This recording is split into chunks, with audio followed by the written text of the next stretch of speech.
Today, I'm going to teach you how easy it is to set up the perfect experiment.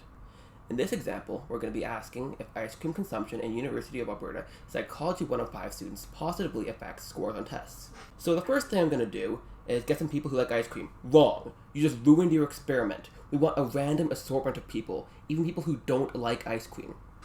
Alright, you say.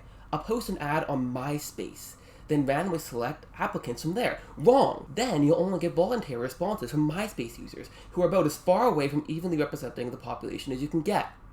Okay, how about I just walk up to a random person and ask if they want to participate in my study? Again, wrong. We're trying to make the perfect experiment here, and you suggest convenience sampling. Disgusting.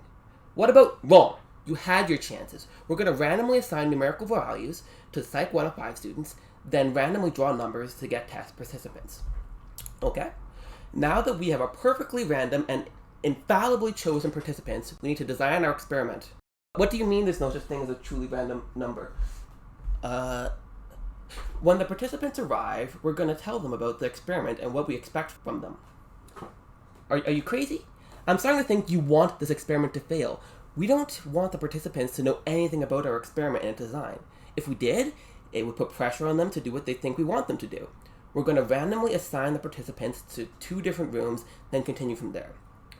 Oh, so now we give ice cream to one group and nothing to the other group. I mean, you could, if you wanted to introduce bias. The people handing out the ice cream in exams should not be made aware of the expected outcome, so they cannot influence the participants' behavior. And that's pretty much it. We get our data and we go home. Ha! Now it's time for statistical analysis.